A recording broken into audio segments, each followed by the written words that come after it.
పోయిన సంవత్సరానికి ఈ సంవత్సరానికి మీ యొక్క వ్యాపారంలో వృద్ధి ఏ రకంగా ఉందని. వృద్ధి కాదన్నా గడిచిన సంవత్సరంలో 30% వ్యాపారాలు కూడా ఈరోజు జరగడం లేదు అంటున్నాడు. గొప్ప గొప్ప ఉపన్యాసాలు ఇచ్చావు, ఏదో సంపద సృష్టిస్తానని చెప్పావు. ఈరోజు అన్ని రంగాల్లో ఘోర వైఫల్యం చెందినావు నువ్వు. నీ యొక్క వైఫల్యాలను కప్పిపుచ్చేదానికి ఈరోజు ఈ వితండవాదనలు, ఈ విపరీతమైనటువంటి దుష్ప్రచారాలు చేసేదానికి పూనుకున్నావు. ఈరోజు ఇక్కడ ఎవరైనా క్షమిస్తారేమో, కానీ గుర్తుపెట్టుకో, దేవుడు అనేవాడు ఒకడు ఉంటాడు. నువ్వు నీ చెంచాగిరిలు, నీకు కావలసినటువంటి నీ యొక్క పత్రికలు, నీ యొక్క ఛానళ్ళు దుష్ప్రచారం చేస్తే ఇక్కడ ఏమైనా విముతుంటుందేమో, కానీ రేపు దేవుని దగ్గర ఉండదు. గుర్తుపెట్టుకో, దానికి ఒక లిమిట్ ఉంటుంది. మీరు చేసే దుష్ప్రచారాలు కూడా ఒక లిమిట్ ఉంటుంది. నువ్వు చేసేది దౌర్భాగ్యాలు, నువ్వు చేసేటువంటి హామీలు అమలు కాకుండా ఉంటే దానికి సరైనటువంటి సంజాయిషి చెప్పుకో. లేకుంటే ఈరోజు అవుతుంది, లేకుంటే నేను పొరపాటు చెప్పినా, లేకుంటే ఈరోజు చేయలేదు రేపు చేసినా అని చెప్పుకో. కానీ వీటన్నిటి కూడా పక్కదావు మళ్ళించేదానికి నీ ఇష్టం వచ్చినట్టు అభియోగాలు మోపుతున్నావు. ఏ రకంగా నువ్వు మోపుతున్నావు నాకు అర్థం కావడంలో. ఒకరోజు కూర్చున్నావు, ఒక వారం రోజులు కంటిన్యూస్గా తిరుపతి లడ్డు అన్నావు, తిరుపతి లడ్డును కలుషితం చేసావు అన్నావు. ఈరోజు తిరుపతి లడ్డు గాలికి వదిలేసినావు. విజయవాడలో వరదలు వస్తే ఆ వరదల టైంలో ఆ కృష్ణా బ్యారేజ్కి అడ్డంగా వైఎస్ఆర్ కాంగ్రెస్ పార్టీ వాళ్ళ బోట్లన్నీ అడ్డం పెట్టి వరదలంతా నీళ్ళు లోపలికి వచ్చేదానికి చేశారని చెప్పి నువ్వు మాట్లాడినావు. 2 రోజులు ఆ ప్రచారం అయిపోయిన తర్వాత అది పక్కన పెట్టారు. తర్వాత నీ దత్తపుత్రుడు కూర్చొని మాట్లాడినాడు, సీజ్ ద షిప్ అన్నాడు. రాష్ట్రంలో ఉన్నటువంటి బియ్యం అంతా అక్రమ రవాణా అవుతుందని చెప్పాడు. ఏదేదో మాట్లాడినాడు, అది గాలికి వదిలిపెట్టావు. ఈరోజు కొత్తగా కూర్చొని ఇంకొక వాదన తీసుకొని వస్తున్నావు. ఒక సామాన్యమైనటువంటి వ్యక్తి చనిపోతే ఆరోగ్య కారణాలు బాగలేకుండా దాన్ని కూడా నీ స్వార్థ రాజకీయం కోసం వాడుకుంటున్నావు. ఇంతకంటే చౌకబారుతనం, ఇంతకంటే నీచమైనటువంటి వ్యక్తిత్వం ఎవరికైనా ఉంటుందా?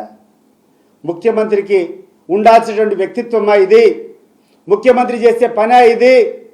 ఈ రాష్ట్రంలో అనేక మంది విద్యార్థులు చనిపోయారు, హాస్టల్లో రేపులు జరుగుతున్నాయి, ఎంతోమంది మహిళల మీద దౌర్జన్యాలు జరుగుతున్నాయి.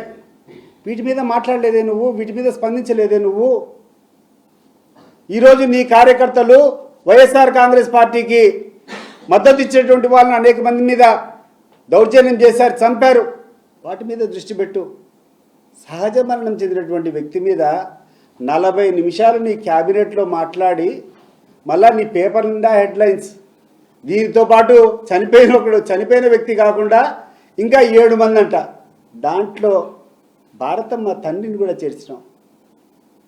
దాంట్లో మా అవినాష్ రెడ్డి వాళ్ళ అన్న కొడుకును కూడా చేర్చినాం.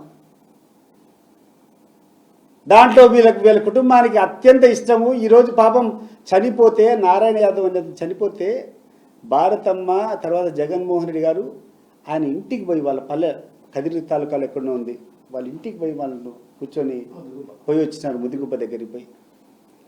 ఇటువంటి వ్యక్తులంతా కూడా చేర్చి ఏ రకంగా నువ్వు చేయాలనుకుంటున్నావు, నువ్వు ఏమి చేయాలనుకుంటున్నావు, అసలు నీ యొక్క టార్గెట్ ఏంది, నీ యొక్క ఆశయాలు ఏంది? మంచి పాలన ఇవ్వాలనేదా నీ ఆశయము? లేకుండా అంటే ఇట్లే చౌకబారు రాజకీయాలతో కాలయాపన చేయాలనేదా? గుర్తుపెట్టుకోండి చంద్రబాబు నాయుడు గారు, నేను ఇటీవల చిత్తూరు జిల్లాకు పోయినప్పుడు నా స్నేహితులు చెప్తా ఉన్నారు, కొంతమంది అక్కడ పక్కన ఉండేవాళ్ళు, అసలు ఈయనన్ని పక్కన పెట్టన్నా రామ్మూర్తి నాయుడు మన చనిపోతే ఆడ ఆ కార్యక్రమాలకి ఈయన పోయినప్పుడు కొంతమంది వ్యక్తులు ఈయన ఏమన్నారో ఒకసారి గుర్తుపెట్టుకో. నేను చెప్పాల్సిన అవసరం లేదు ఏం మాట్లాడినారో. చంద్రబాబు నాయుడు గారు మీకు మీరే ఆత్మాలోచన చేసుకోండి. రామ్మూర్తి నాయుడు గారి అంత్యక్రియలకు మీకు పోయినప్పుడు స్థానికంగా ఉన్నటువంటి ప్రజలు నిన్ను ఏ రకంగా రిసీవ్ చేసుకున్నారు, నేను ఏం మాట్లాడినారో ఒకసారి నువ్వు గుర్తుపెట్టుకో. నేను చెప్పదలుచుకోలేదు అవన్నీ, కానీ నువ్వు గుర్తు తెచ్చుకో ఏమన్నారో. కానీ మేము రాజకీయం చేయడంలే. రాజకీయాలకు కొంత హుందాతనం ఉండాల, మాట్లాడే దాంట్లో కొంచెమన్నా విశ్వసనీయత ఉండాల, చేసేటువంటి పనుల్లో కొంచెమన్నా ప్రజాహితం ఉండాలా, ప్రజలకు మేలు చేసేటువంటి కార్యక్రమాలు చేయి. ఎన్నో ఉన్నాయి, ఈరోజు నీళ్లు లేవు, కరెంటు సరిగ్గా రావడంలా, నువ్వు చెప్పినటువంటి హామీలన్నీ కూడా గాలికి వదిలిపెట్టినావు.